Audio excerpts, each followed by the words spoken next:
What what is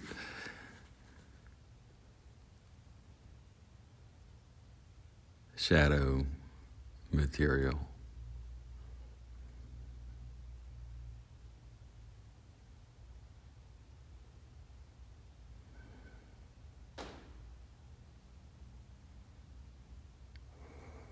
It's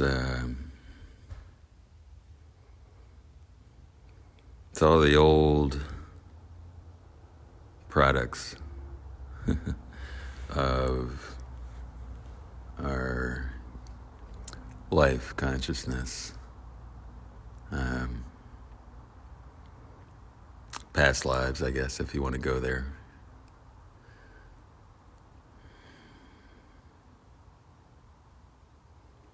Assumptions, thoughts, feelings,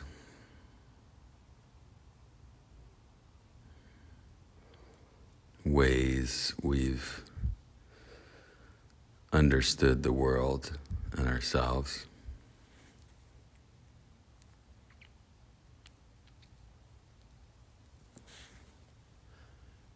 And while it may not have much to do with ultimate reality and our true nature,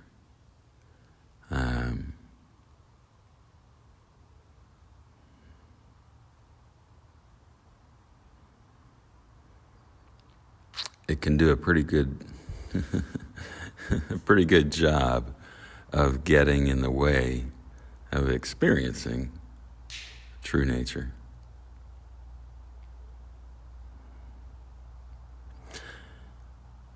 And it's not enough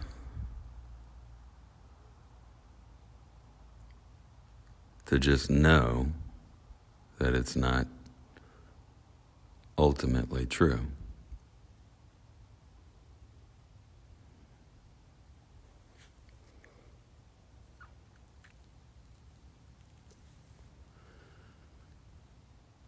A mental knowing that it's not true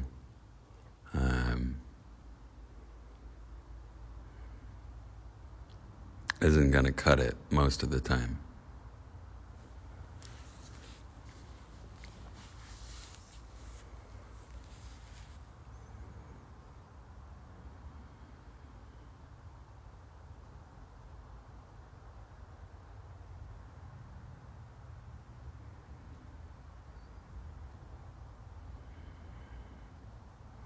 We often have to experience it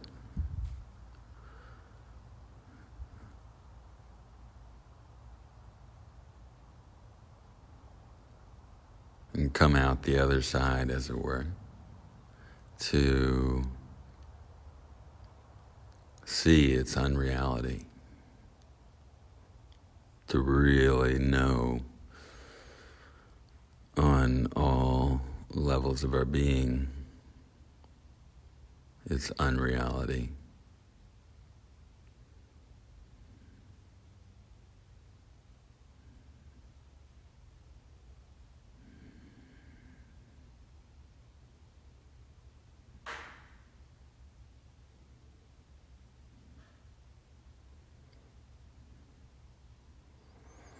True nature loves freedom to such an extent that it's not satisfied with just a mental knowledge of our freedom.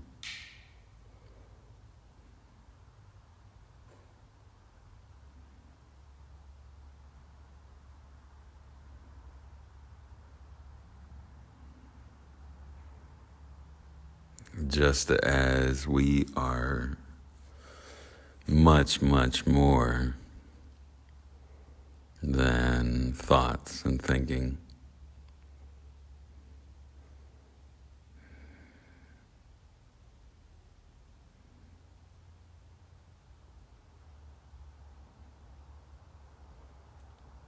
True nature demands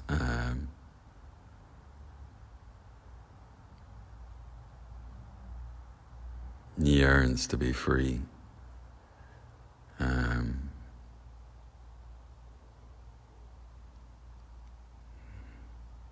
Throughout this human experience.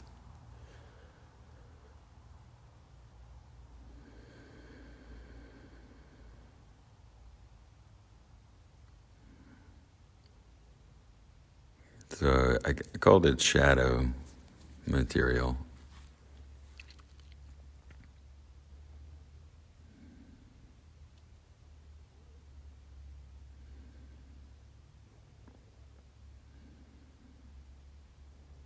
And some people describe this process as shadow work.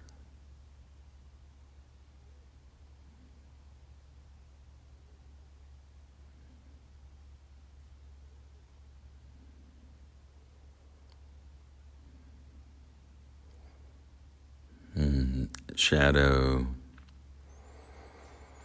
in this sense, means what we hide, repress, and deny about ourselves.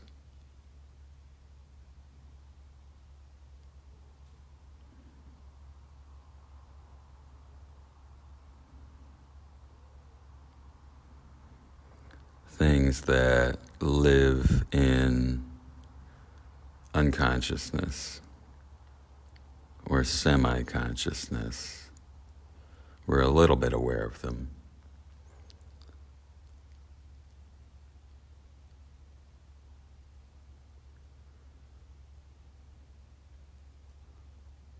Why would we put something in our unconscious? Why would we put something, repress something from consciousness?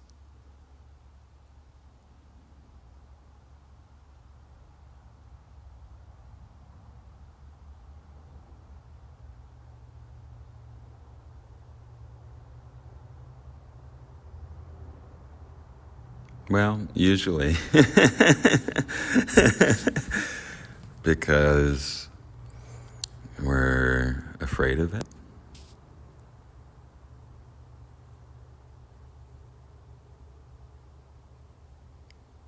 And we feel shame about it.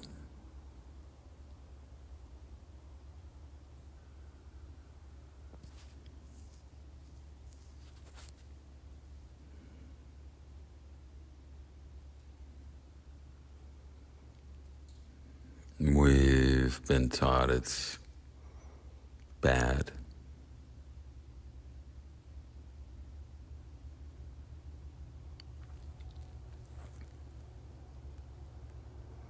We're not allowed.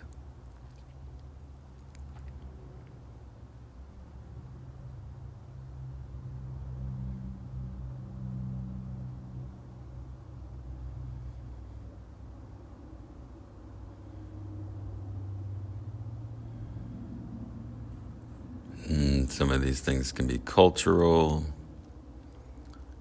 right? In Western culture, some of them have almost become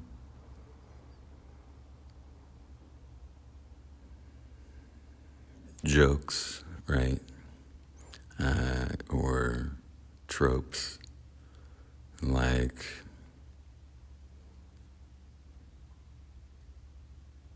women are allowed to feel sad, but not angry. Men are allowed to feel angry, but nothing else.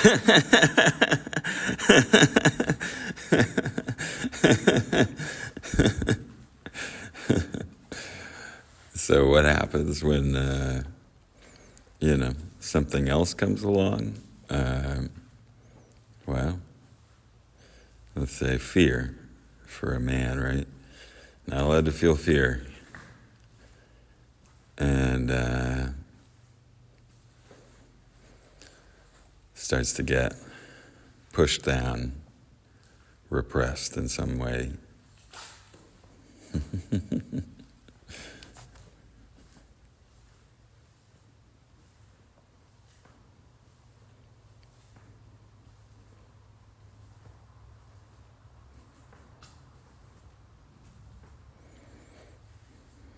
And some of this process just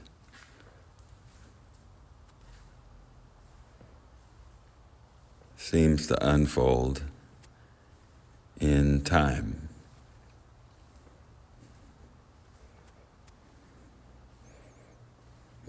Time may not be ultimately very real, but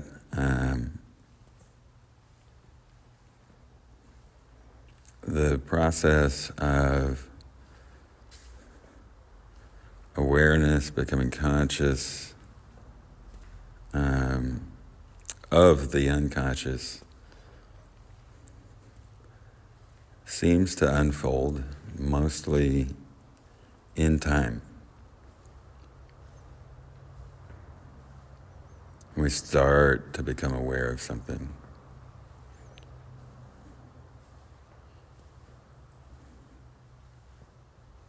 Maybe it's a reaction or a way that we get triggered and then respond to something in life.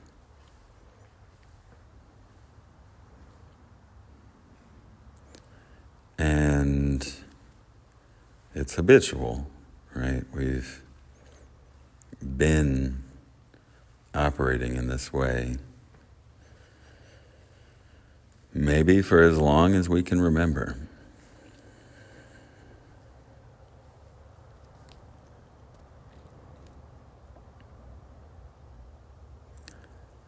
And just because we start to become aware of it doesn't mean that we're fully conscious of it yet. This can often be a very painful dance. Because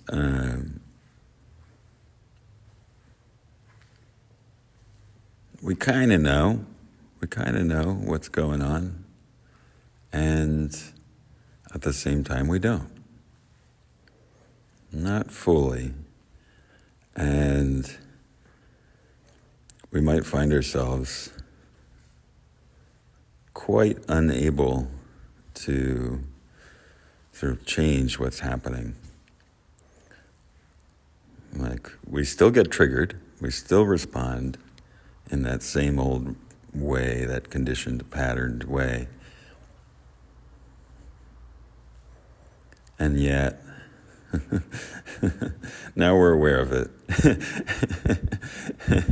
And being aware of it, somewhat aware of it,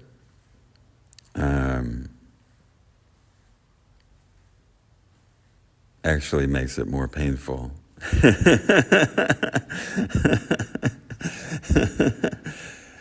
And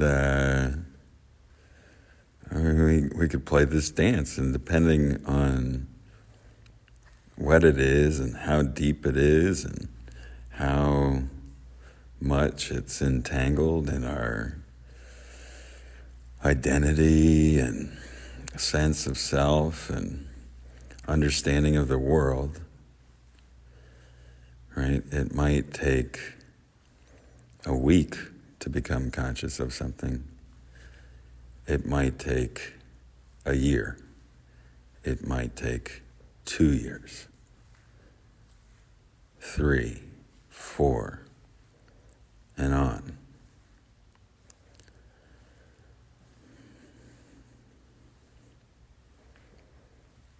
And in this case, willingness, pure willingness to see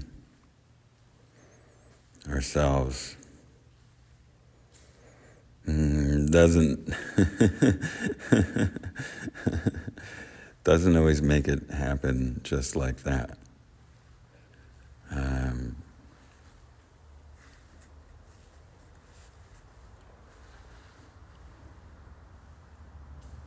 there may be many lessons. There may be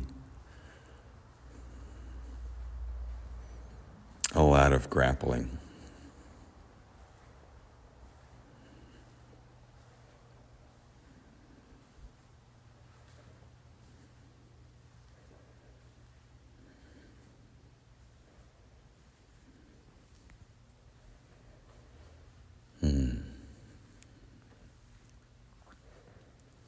Yeah, so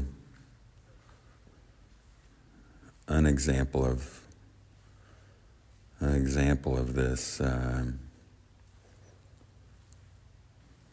from my life is engaging with my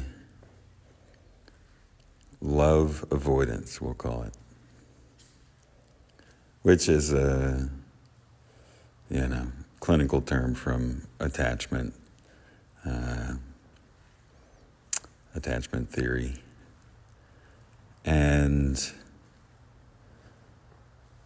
it refers to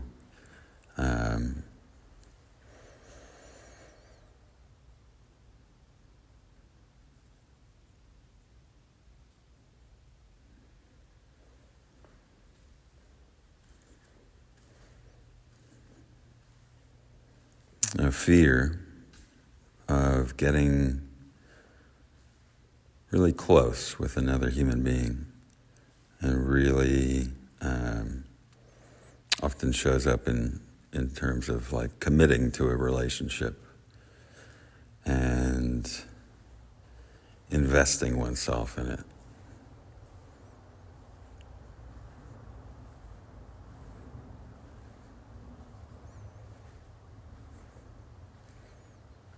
I was vaguely aware of this about myself, right, for a long, long time.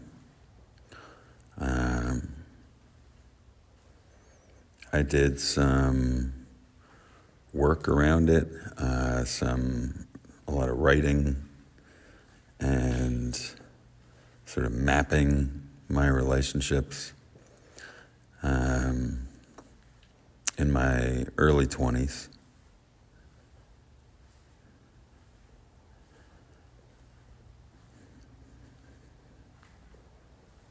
And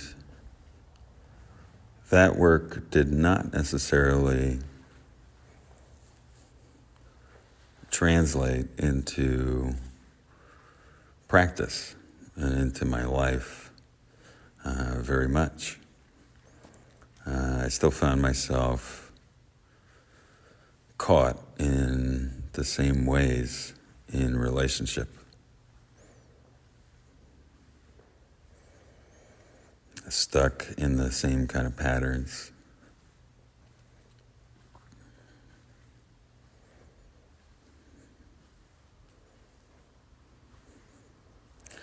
And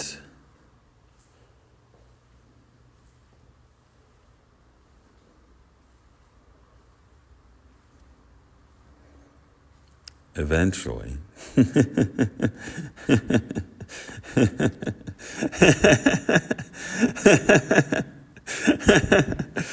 oh dear me, yeah. Eventually, after about 12 years of repeating patterns in relationship,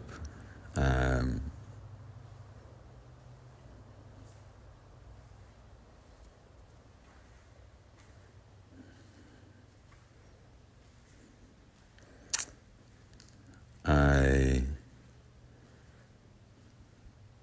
started to become conscious of, oh yeah, now,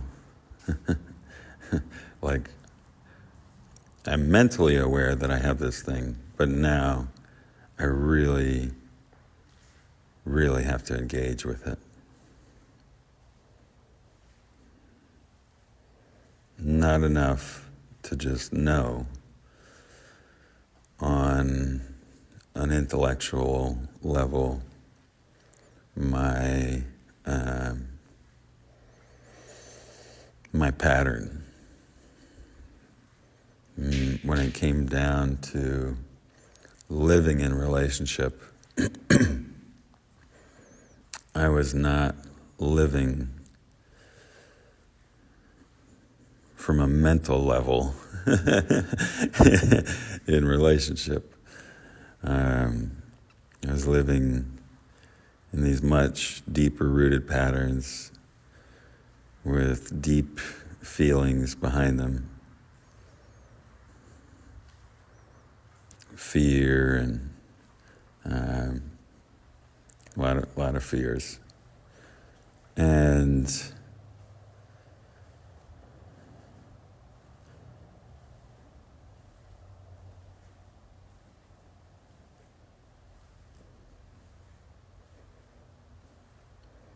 so when I finally became willing, life presented the same old thing. Finally there was a straw that broke my back. And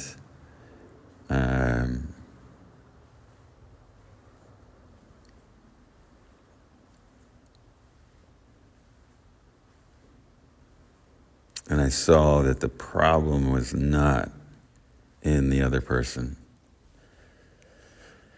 It was not just choosing poorly.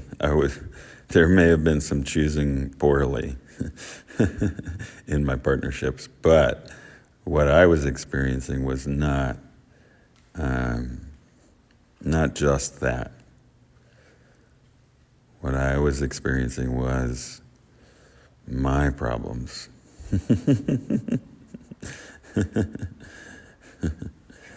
And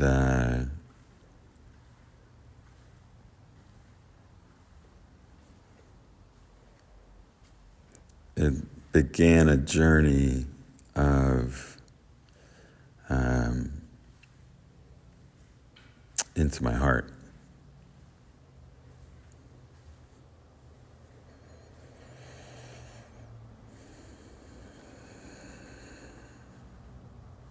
A place I had been avoiding.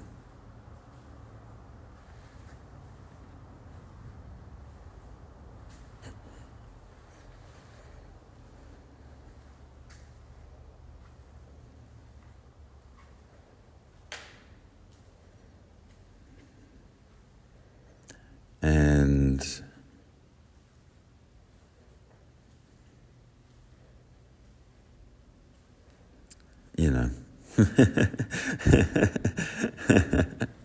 I had a lot of good reasons for avoiding my heart.